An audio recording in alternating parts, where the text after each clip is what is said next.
Hey guys, welcome back to Rinku's kitchen. আজকে আমি চলে এসেছি তোমাদের সাথে নতুন একটা রেসিপি শেয়ার করতে। রেসিপিটা কিন্তু একদমই নিরামিষ, আর তোমরা দেখে বুঝতেই পারছো আমি আজকে তোমাদের করে দেখাবো নিরামিষ সোয়াবিন। তো চলো আর বেশি কথা না বলে রেসিপিটা স্টার্ট করা যাক। ফার্স্টেই নিয়েছি সেদ্ধ করা সোয়াবিন, আলু, আদা কুচি, লঙ্কা, নিয়েছি টক দই আর কাজু কিশমিশ। আচ্ছা, এবার কড়াইতে দিয়ে দিচ্ছি সর্ষের তেল। তেলটা একটু গরম হয়ে আসলে এর মধ্যে কিন্তু আলুগুলো দিয়ে দিচ্ছি। আলুগুলো ভালো করে ভেজে নেবো।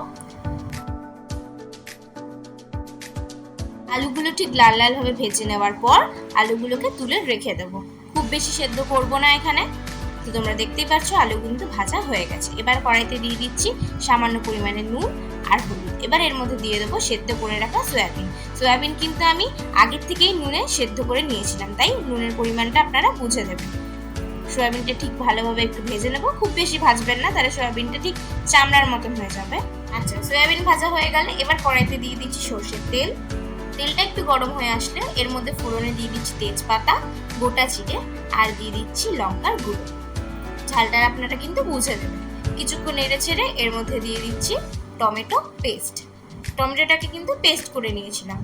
দিয়ে ভালো করে একটু কষিয়ে নেবো যাতে টমেটোর কাঁচা গন্ধটা চলে যায়। টমেটোটা ভালো করে কষিয়ে নেওয়ার পর এর মধ্যে দিয়ে দিচ্ছি আদা আর কাঁচা লঙ্কার পেস্ট। আচ্ছা, আদা দিয়ে কিন্তু খুব বেশিক্ষণ কষাবো না, তাহলে তেতো হয়ে যাবে। এর মধ্যে দিয়ে দিচ্ছি একে একে হলুদ গুঁড়ো, লঙ্কার গুঁড়ো, জিরের গুঁড়ো আর ধনের গুঁড়ো। এই সব কিছুকে ভালো করে মিশিয়ে নিচ্ছি। মিশিয়ে নেওয়ার পর এর মধ্যে দিয়ে দিচ্ছি পরিমাণ মতো নুন।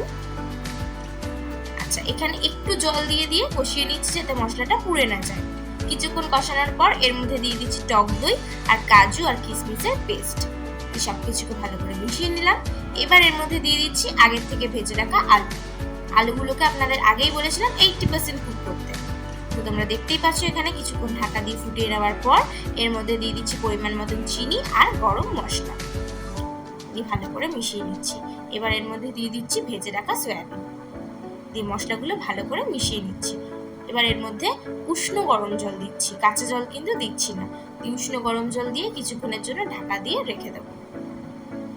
প্রায় 10 থেকে 15 মিনিট ফোটানোর পর তোমরা দেখতেই পাচ্ছ নিরামিষ সয়াবিন কিন্তু একদম তোমরা দেখতেই পাচ্ছ আমি কিন্তু কত কম উপকরণে আর কম সময়ে তোমাদের এই নিরামিষ সয়াবিনের রেসিপিটা তৈরি করে দেখিয়ে দিলাম।